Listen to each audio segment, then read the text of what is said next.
warahmatullahi wabarakatuh. Anak-anakku sekalian, alhamdulillah kita berjumpa lagi pada kesempatan hari ini. Insya Allah kita akan melanjutkan pembelajaran kita, pembelajaran pendidikan agama Islam dan budi pekerti untuk kelas 6.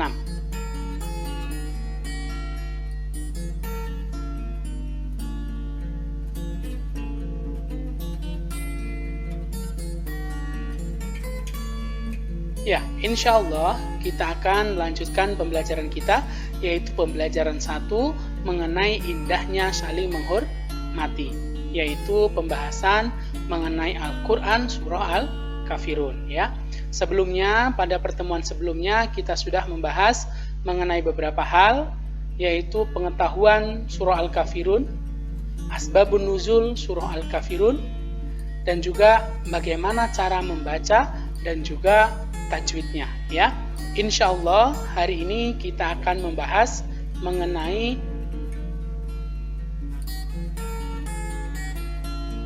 arti dan kandungan. Jadi kira-kira arti yang terdapat dalam ayat-ayat surah Al-Kafirun itu nanti seperti apa, dan juga kandungannya apa, maka insya Allah akan kita bahas pada kesempatan hari ini. Insya Allah kita nanti akan membahas ayat per ayat ya. Jadi satu ayat akan kita bahas, nanti artinya seperti apa, dan juga kita bahas sedikit mengenai kandungan yang ada di dalamnya.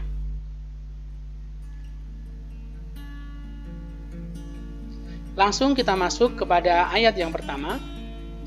A'udzu billahi minasyaitonir rajim. Bismillahirrahmanirrahim. Qul ya ayyuhal kafirun. Ayat pertama ini kita akan coba artikan ayat per ayat ya. Qul, katakanlah. Ya ayyuha, hai orang-orang, al-kafirun, kafir.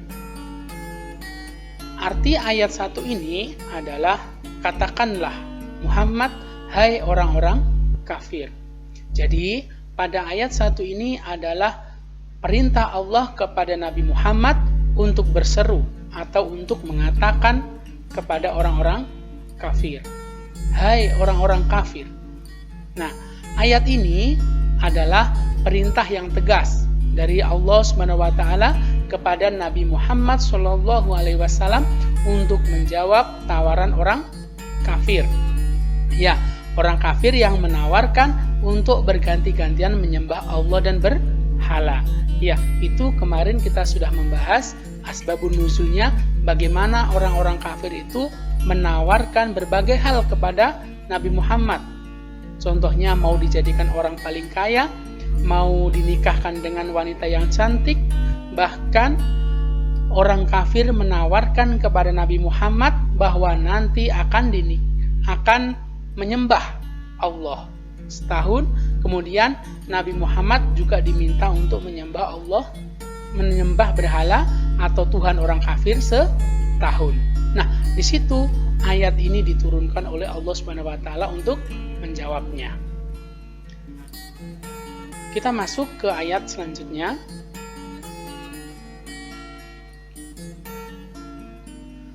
La a'budu ma ta'budun. La, tidak. A'budu, menyembah aku, ma, apa yang ta'buduna, kamu sembah. Jadi arti ayat kedua ini adalah aku tidak akan menyembah apa yang kamu sembah. Nah, ini adalah penegasan bahwa Nabi dan umat Islam tidak akan pernah menyembah sesembahan orang kafir. Jadi Nabi dan umat Islam itu hanya menyembah Allah dan tidak menyembah sesembahan lain. Entah itu nanti sembahan orang kafir atau yang lain. Hanya satu, yaitu menyembah Allah.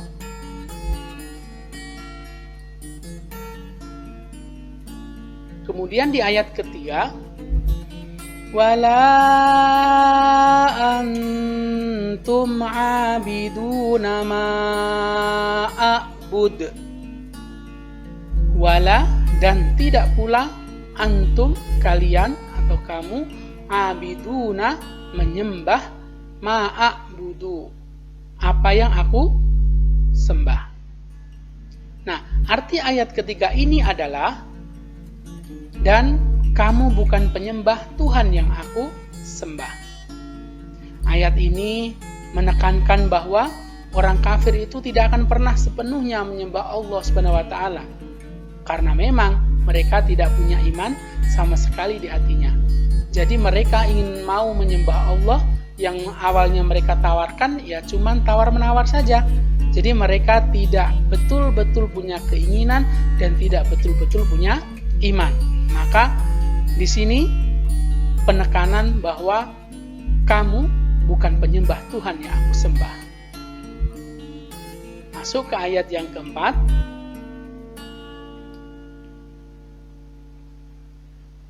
Wala ana abidum ma'abattum.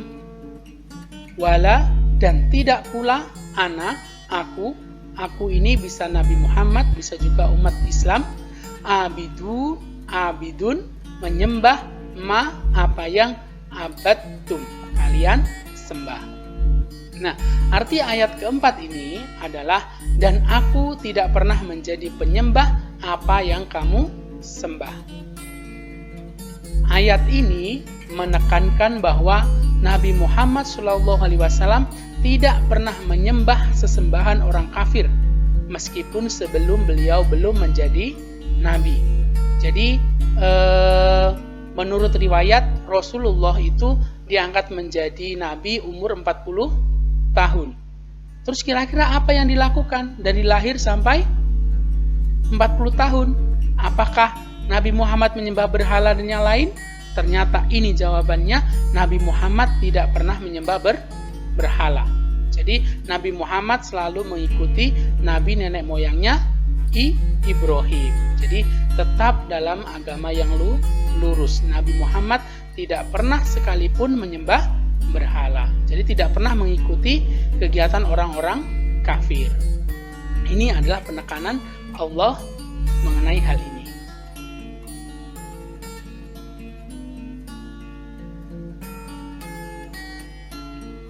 Pada ayat kelima, wala antum abiduna ma a'bud. Wala dan tidak pula antum kalian abiduna menyembah ma'abud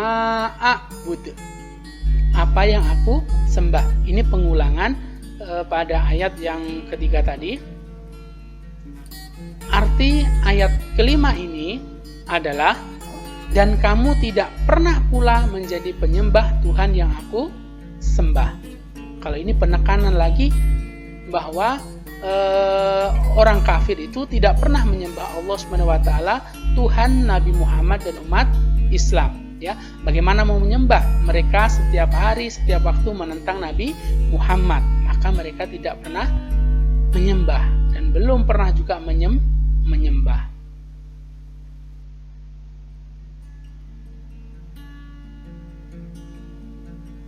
Nah, pada ayat yang terakhir, lakum dinukum waliyadin. Lakum dinukum, untukmu agamamu. Waliyadin, untukku agamaku. Arti ayat ke-6 ini adalah untukmu agamamu dan untukkulah agamaku. Nah, ayat ini menekankan bahwa Allah memerintahkan kepada Nabi untuk menjalani agama masing-masing, baik Nabi maupun orang kafir. Jadi setelah ada tawaran disuruh menjawab bahwa mereka bukan penyembah Allah dan Nabi Muhammad juga tidak pernah menyembah berhala, maka dikembalikan lakum dinukum waliyadin.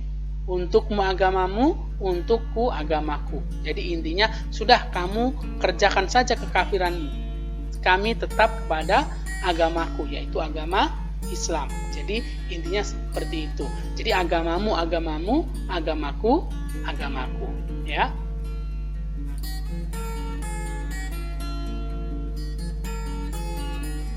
Nah, sekarang kita masuk ke dalam kandungan dalam Quran surah Al-Kafirun ini yang dapat kita petik pelajaran, ya. Apa saja yang dapat kita petik pembelajarannya? Yaitu yang pertama, kita harus menetapkan hati kita. Jadi hati kita harus ditetapkan untuk istiqomah dalam iman dan Islam. Istiqomah itu terus menerus, jadi tidak pernah terputus. Jadi istiqomah dalam iman dan Islam. Jadi bagaimana kita menjaga iman kita, Islam kita, senantiasa beriman kepada Allah dan menjalankan perintah Allah, ya. Dan tidak tergoyahkan iman kita kepada Allah Subhanahu wa taala. Jadi kita tidak tergoyahkan iman kita dengan agama yang lain. Tuhan kita Allah, maka hari ini Tuhan kita Allah, hingga meninggal nanti Tuhan kita juga Allah. Hari ini kita mengerjakan sholat, maka seterusnya kita akan mengerjakan sholat. Maka itu adalah istiqomah di jalan iman dan Islam. Nah, dan juga kita harus memurnikan ibadah kita untuk menyembah hanya kepada Allah. Jadi tidak boleh kita nanti menyembah Allah, contohnya sholat, ya, sholat tapi dengan niatan bukan mencari keridhaan Allah, bukan lillahi ta'ala. Contohnya sholat supaya dipuji, maka itu juga tidak bagus, tidak benar. Maka kita harus memurnikan niat ibadah kita hanya kepada Allah, ya.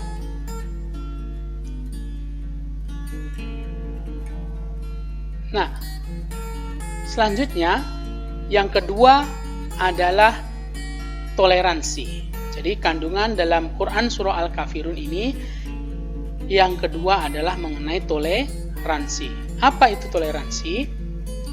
Dalam Kamus Besar Bahasa Indonesia, toleransi berarti sifat yang menunjukkan sikap tenggang rasa, yaitu menghargai, membiarkan atau membolehkan pendirian, pendapat, pandangan, kepercayaan, kebiasaan, kelakuan yang berbeda dengan pendirian diri kita sendiri. Jadi intinya apa? Intinya toleran itu adalah menghargai. Semisal, kalau kita beragama Islam, ada teman kita beragama Kristen atau Hindu atau Buddha, maka kita harus menghormati. Kita tidak boleh menghina. Ya sudah, mereka punya pendirian seperti itu agama mereka.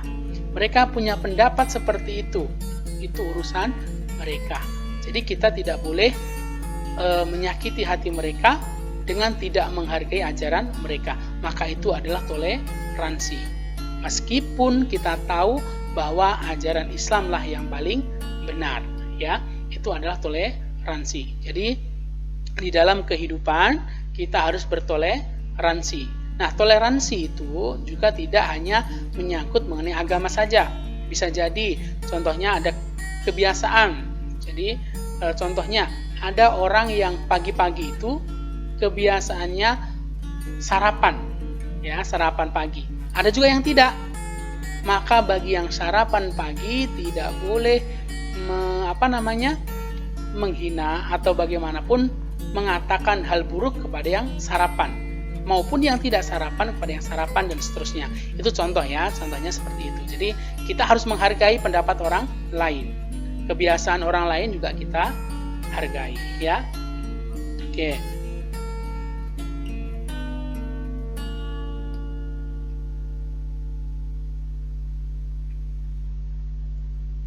Nah, toleransi antar umat beragama itu seperti apa? Nah, toleransi antar umat beragama adalah meyakini bahwa seseorang itu punya hak untuk menjalankan agamanya, sebagaimana orang lain berhak menjalankan agamanya pula. Contoh Ustadz ini punya hak untuk beragama. Jadi agama Ustadz Islam, maka hak Ustadz untuk menjalankan agama Islam. Nah, nanti kalau ada orang lain yang dia beragama Kristen menjalankan agamanya, maka itu juga hak mereka. Maka kita punya hak masing-masing. Maka toleransi antar umat beragama yaitu meyakini bahwa kita berhak menjalankan agama kita sendiri dan orang lain menjalankan agamanya pula. Itu adalah toleransi antar umat beragama. Jadi tidak saling mengganggu dan tidak saling menyalahkan.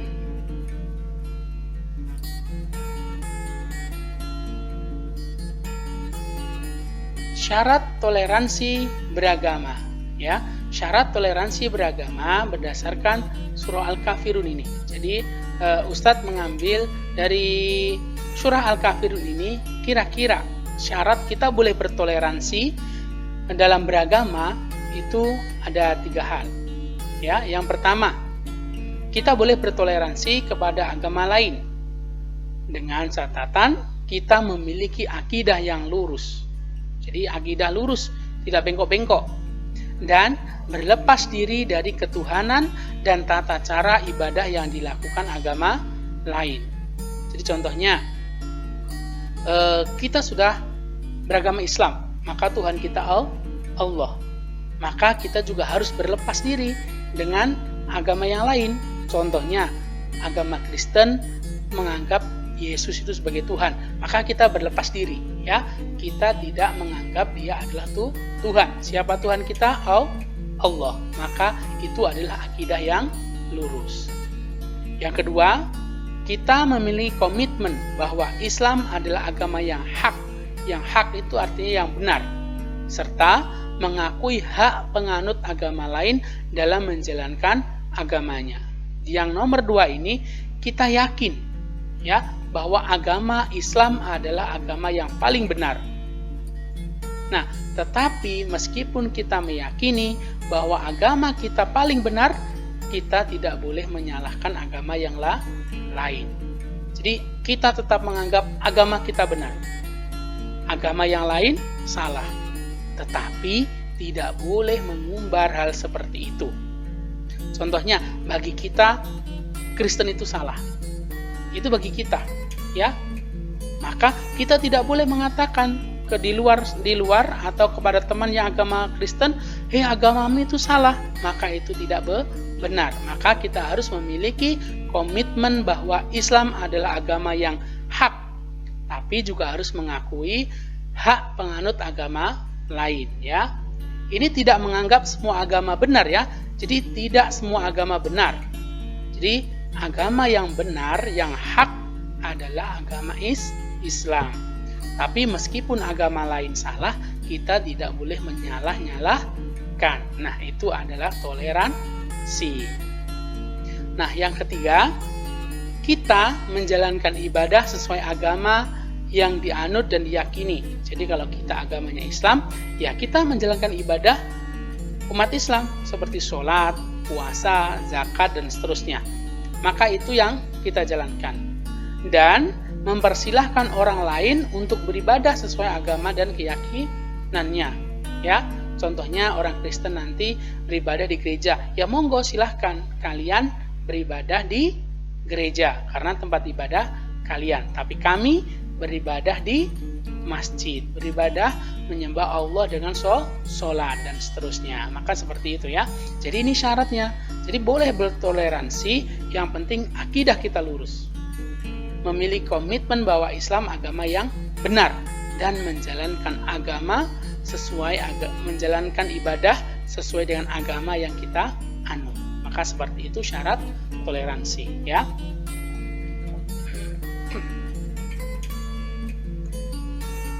Ya, sekarang kita bisa melihat ciri-ciri orang yang toleran dalam beragama. Jadi kita bisa melihat orang lain itu, oh dia toleran, oh dia tidak toleran. Itu dari mana? Ini ada beberapa contohnya, ya, ciri-cirinya. Yang pertama, menghargai agama lain, ya. Jadi kita harus menghargai agama lain. Jadi kalau ada orang, dia agamanya Kristen, beribadah di gereja, maka hari Ahad mereka beribadah di gereja, ya monggo silahkan. Jadi kita menghargai agama lain dan tidak menghinanya. Yang kedua, tidak menistakan agama lain. Menistakan itu seperti menghina, jadi melakukan penghinaan kepada agama lain, itu juga tidak dilakukan, ya. Itu contoh ciri-ciri orang yang toleran dalam beragama. Terus tidak memaksakan agama kepada orang lain, ya. Jadi kita tidak boleh memaksakan agama kita kepada orang lain. Agamamu salah, kamu harus masuk Islam. Tidak bisa begitu. Karena apa? Karena hidayah itu milik Allah. Bisa jadi kita mengajak orang untuk masuk Islam, tetapi kalau Allah tidak memberikan hidayah, maka kita juga tidak.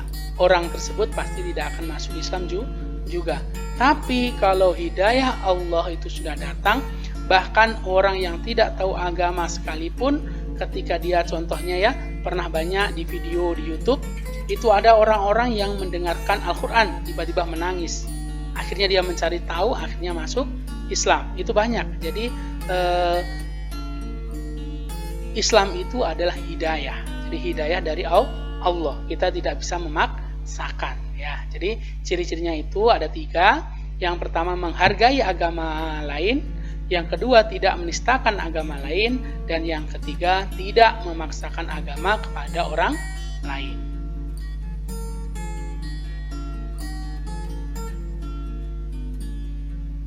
Ya, dalam kehidupan bermasyarakat, toleransi itu adalah sikap saling menghormati dan saling bekerja sama di antara kelompok-kelompok masyarakat yang berbeda, baik etnis, bahasa, budaya, politik, maupun agama. Nah, tadi kalau kita toleransi, sebelumnya kita bahas toleransi beragama, jadi antara mengenai keagamaan. Nah, sekarang toleransi di masyarakat itu seperti apa?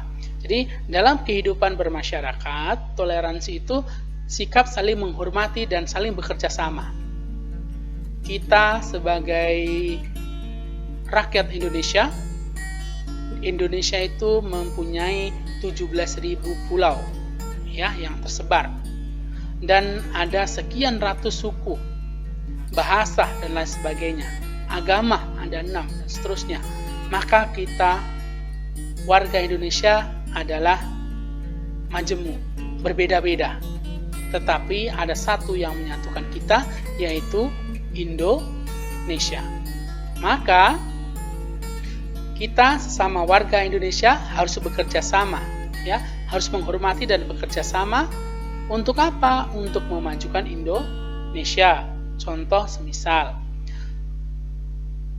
di lingkungan kita itu biasanya mengadakan kerja bakti.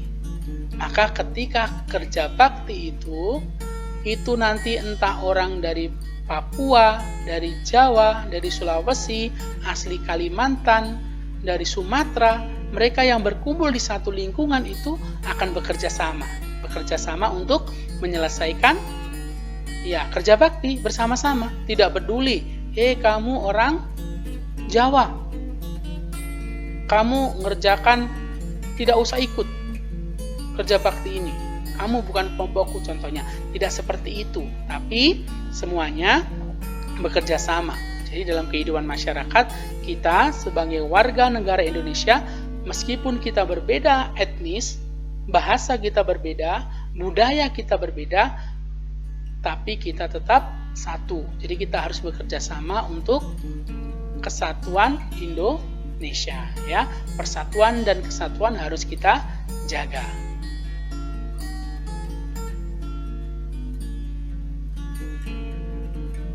Nah, sekarang contoh toleransi. Jadi apa saja sih contoh toleransi yang bisa kita terapkan?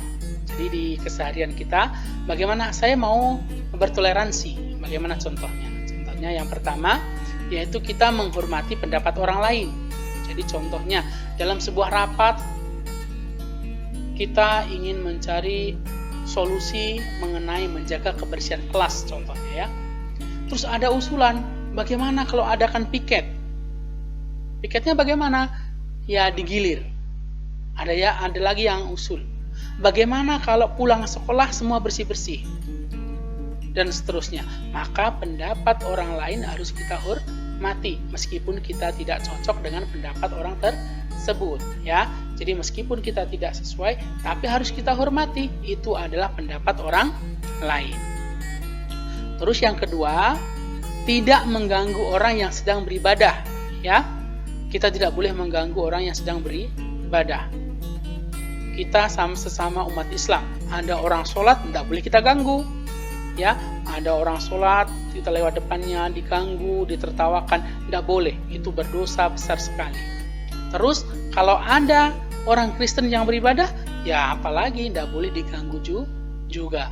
Jadi, tidak mengganggu orang yang sedang beribadah. Yang ketiga, tidak bermusuhan. Jadi kita tidak boleh bermusuhan meski berbeda suku, ras, dan agama.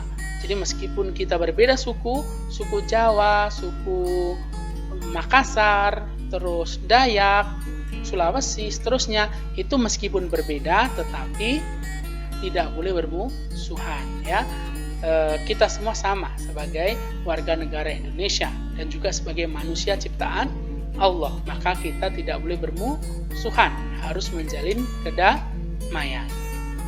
Yang terakhir, mempersilahkan apabila kita punya teman yang berbeda agama untuk melaksanakan ibadahnya. Jadi contohnya, kalian punya teman orang Kristen, ya, setiap Ahad atau Minggu mereka pergi ke gereja, maka kalian sebagai teman itu juga harus mempersilahkan. Oh ya, silahkan.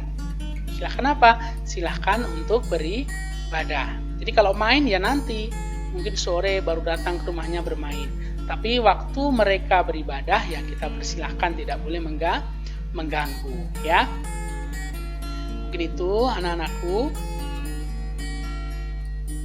Pembelajaran kita tadi sudah kita uraikan dari berbagai hal mengenai surah Al-Kafirun. Intinya adalah kita harus istiqomah menjaga akidah kita. Iman dan Islam harus kita jaga. Yang kedua, kita harus bertoleransi, baik antar umat beragama maupun dengan suku, bangsa yang lain yang ada di Indonesia.